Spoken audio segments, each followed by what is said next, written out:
Good afternoon. I'm Samriddhi K.C. Let's begin with the headlines of the hour. House meeting delays as opposition debate strategy. Parliament fails to commence the scheduled session. Budget talks remain uncertain. Diplomatic efforts via Iraq and Egypt fail to find Bipin Joshi. Family awaits news following his disappearance since the Hamas attack. Ukraine and Russia make progress in Istanbul peace talks. Both sides agree on humanitarian measures, including soldier and prisoner exchange. And Royal Challengers Bengaluru and Punjab Kings set to clash for maiden Indian Premier League title. Match begins at 7:45 p.m. Nepal time. The scheduled meeting of the House of Representatives, called for 11 a.m. today, has yet to commence due to the lack of consensus between the ruling and opposition parties on how to proceed with the parliamentary session. Opposition parties are currently engaged in internal discussions on how to present themselves in today's meeting, which was set to begin deliberations on the annual budget for the upcoming fiscal year.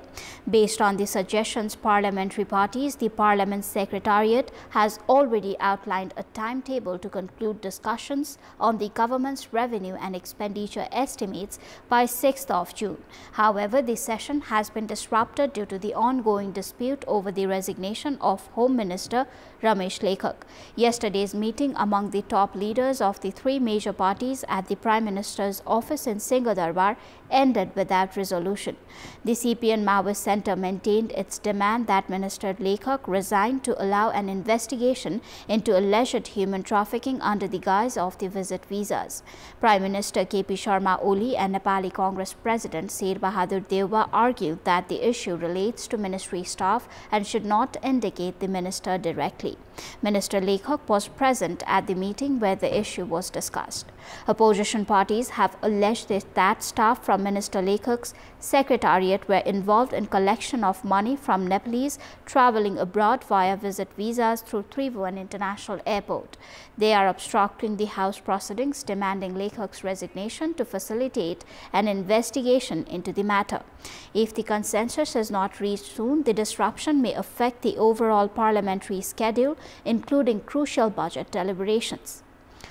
Minister for Foreign Affairs Dr. Arju Rana Deuba has stated that despite extensive efforts, the whereabouts of Bipin Joshi from Kantipur, who went missing during the Hamas attack in Israel, remains unknown. Speaking to the media today at Thangadi Airport, Minister Rana explained that although attempts were made to communicate through Iraq and Egypt with Hamas, no information about Joshi's condition has been obtained. Following the agreement between Israel and Hamas regarding the release of hostages, the family of Nepali national Bipin Joshi had hoped for his safe return.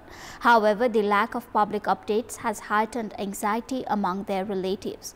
Bipin Joshi, an agricultural science student at Sudar Pashchim University, is from Bhashi Bhimdatta municipality in Kantipur. He had traveled to Israel under the Learn and Earn program, a collaboration between Nepalese and Israeli governments that sends students abroad for practical training. Joshi was employed at an agricultural farm near the Gaza border. Out of 17 Nepali students working at the farm, 10 were killed in the Hamas attack, 4 were injured, and Joshi has been missing since then. 2 other students have safely returned to Nepal. According to the rescued students who spoke to the media, Joshi saved them by throwing a grenade during the attack but was later taken captive by Hamas militants.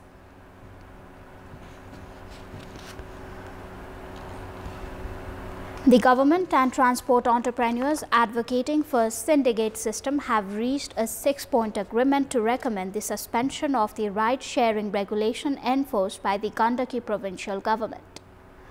The government and transport entrepreneurs have reached a 6-point agreement to request the Gandaki province government to suspend its newly introduced ride-sharing regulation. This follows protest by transport operators opposing provisions that allow privately registered vehicles to operate as public transport.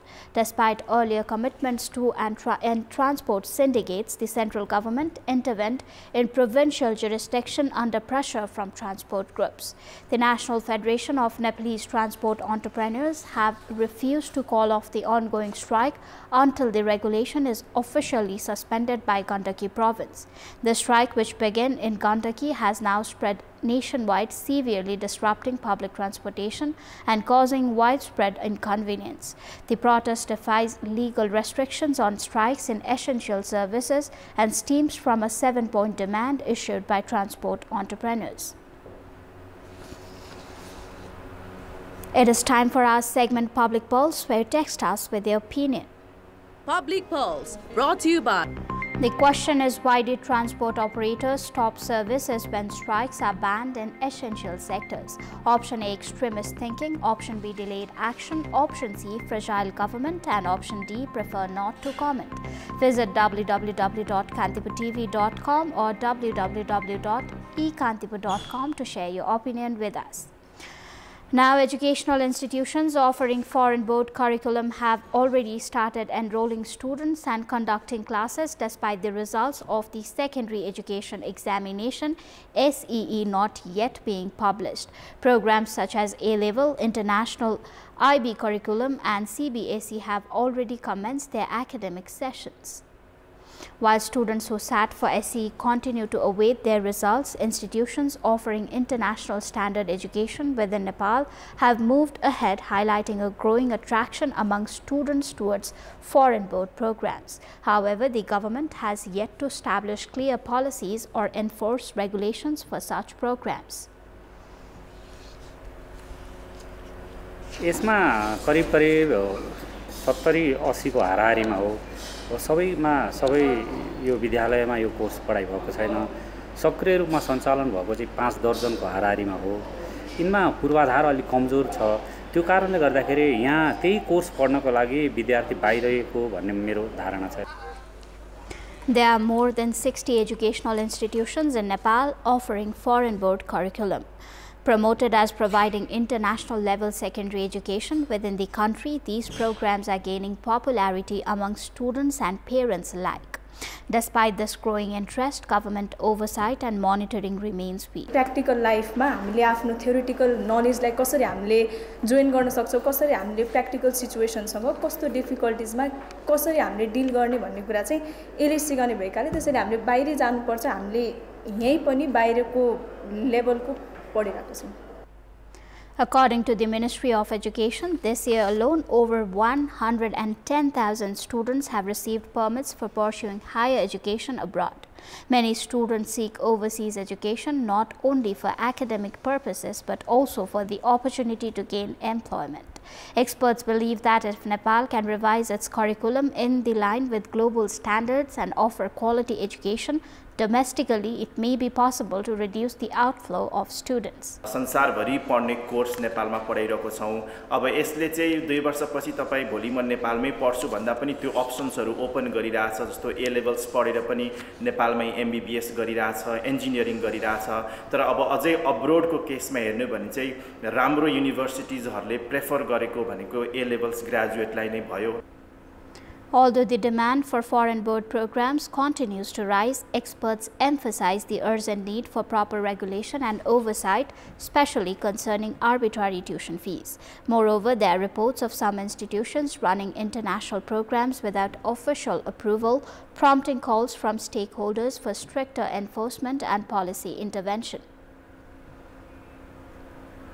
Welcome back. In Thalaha, Ward number 4 of Bishnupur Rural Municipality in Siraha, a boundary wall built around a temple has blocked the primary access route used by a nearby Dalit community.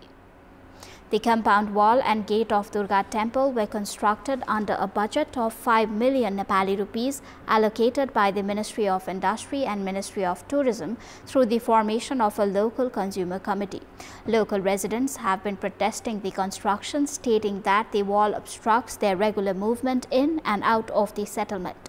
For many years, residents of the Dalit community had been using a wide pathway located between the temple and their settlement. However, the newly constructed constructed wall leaves only a 6-foot wide space in the middle, making the road significantly narrower and creating difficulties for daily access. The affected settlement is home to 10 families from the Chamar community.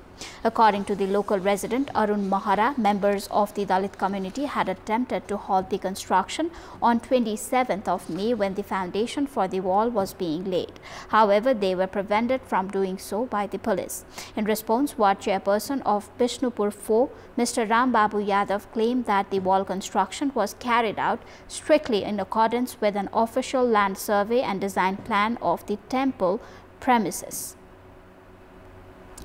Ward Chairperson of Kabre Palanchok's Roshi Rural Municipality, Ashok Gautam, has been arrested in connection with the alleged unauthorized sale of bridge materials to scrap dealers. According to the police, Gautam is accused of conspiring with the Ward Chairperson of Namo Buddha Municipality, Ward number 6, Tika Bahadur K.C, to divide the proceeds from the sale of remaining materials from bridge. Police report that both chairpersons had agreed to share the money equally. Authorities have also detained 2 trucks, scrap dealers and their drivers who were called to load the materials. The scrap dealers reportedly presented payment receipts and written recommendations from the ward offices, which served as the basis for filing charges and initiating further investigation. Police are actively searching for Chairperson K.C, who is also believed to be involved in the case. That is all for the moment. Thank you for watching. Bye for now.